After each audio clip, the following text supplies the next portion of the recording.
ಯಾಕೆ ಯಾವಾಗಲೂ ಡಿಗ್ರಿ ಮಾಡೋ ಸ್ಟೂಡೆಂಟ್ಸ್ಗಳಿಗೆ ಹಿಂಗಾಗುತ್ತೆ. ನಮಸ್ಕಾರ ಗುರು, ನಾನು ನಿಮ್ಮ ಟ್ರೆಂಡಿ ಕನ್ನಡಿಗೆ ಎಲ್ಲ ಆಗಿದ್ದೀರಾ, ಮಸ್ತಾಗಿದ್ದೀರಾ ಅನ್ಕೋತೀನಿ. ಸೀದಾ ರೆಡಿಯಾಗಿ ಬಸ್ ಸ್ಟ್ಯಾಂಡ್ ಕಡೆ ಅಂತ ಹೊರಟೆ. ಸ್ಟ್ಯಾಂಡಲ್ಲಿ ನಮ್ಮ ಫ್ರೆಂಡ್ಸ್ ಎಲ್ಲ ಇದ್ರು. ಬಸ್ ಹತ್ತಾನ ಅನ್ಕೊಂಡ್ರೆ ಇಷ್ಟೊಂದು ಜನ ಇದ್ರು. ಹಂಗೋ ಹಿಂಗೆ ಆಮೇಲೆ ಬಸ್ ಹತ್ಕೊಂಡು ಕಾಲೇಜ್ ಹತ್ರ ಇರೋ ಹೋಟ್ಲ ಹತ್ರ ಬಂದ್ವಿ. ಆಮೇಲೆ ನಾಷ್ಟ ಮಾಡ್ಕೊಂಡು ಕ್ಲಾಸ್ಗೆ ಹೋಗೋಣ ಅಂತ ಕ್ಲಾಸ್ ಹತ್ರ ಹೊರಟ್ವಿ. ಆಮೇಲೆ ನಾನು ಮತ್ತೆ ನಮ್ಮ ಫ್ರೆಂಡ್ಸ್ ಎಲ್ಲ ಕ್ಲಾಸ್ ಒಳಗಡೆ ಎಂಟ್ರಿ ಕೊಟ್ವಿ. ಹಂಗೆ ಮೊದಲನೇ ಕ್ಲಾಸ್ EVS ಇತ್ತು, ಅದನ್ನೆಲ್ಲ ಅಟೆಂಡ್ ಮಾಡ್ಕೊಂಡು ಬ್ರೇಕ್ ಇತ್ತು ಅಂತ ನಾನು ಮತ್ತೆ ನಮ್ಮ ಫ್ರೆಂಡ್ಸ್ ಎಲ್ಲ ಆಚೆ ಹೊರಟ್ವಿ. ಗೈಸ್, ನಮ್ಮ ಫ್ರೆಂಡ್ ಒಂದು ಸಾಂಗ್ ಹಾಡೋನೆ ಹಾಕ್ತೀನಿ, ಹೋಗಿ ನೋಡ್ಕೊಂಡು. ಹಾಯ್ ಗೈಸ್, ನಾನಂಗಲ್ ದೇವಾ ಎನ್ ತಂಬಿ ಜನರ್ ಬಡ ಸಾಂಗ್ ಬಡ ಕನ್ನಡ ತಳುಪುಳ ಎಳುಪುಳ ಪಾರಡ ಹೆಳಬುಳ ಹೆಳಬುಳ ಪೇರಡ. Thank you. ನಿನ್ನ ಕನಸಿಗೆ ಚಂದದಾರನು.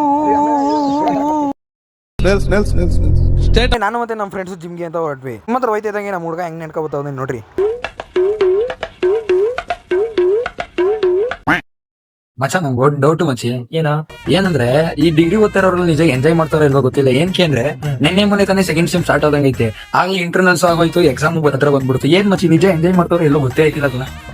ಏನಂತ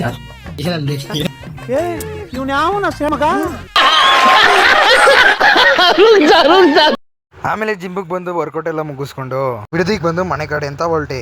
ಇಷ್ಟ ಹೇಳ್ತಾ ಇವತ್ತಿನ ವಿಡಿಯೋ ಎಲ್ಲೇ ಮುಗಿಸ್ತೀನಿ. ಮತ್ತೆ ಸಿಗ್ತೀನಿ ಮುಂದಿನ ವಿಡಿಯೋದಲ್ಲಿ. ಬಾಯ್.